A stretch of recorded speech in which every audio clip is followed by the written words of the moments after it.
In computer graphics, ray tracing is a method for creating realistic images by simulating how light travels. You can imagine shooting tiny rays from the camera, one for each pixel in your screen.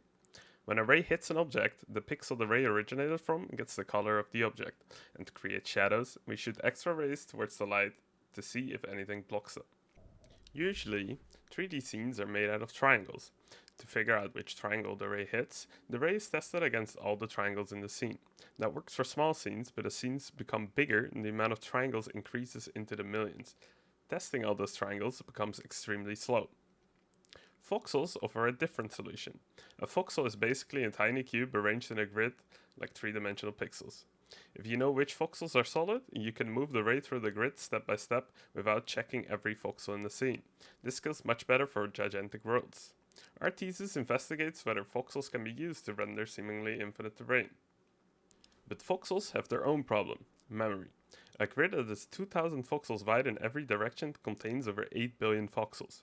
Storing that would require an enormous amount of memory. To solve this, we use something called the sparse voxel octree. Instead of storing every single voxel, we start with one big cube representing the whole world. If that cube contains any voxels, we subdivide it into 8 smaller cubes. Then each of those cubes is subdivided again if they contain any voxels. We keep subdividing until we reach the size of a single voxel. This way, empty space is stored as larger cubes. But for extremely large worlds, even this becomes too much to store, so we introduce a level of detail system.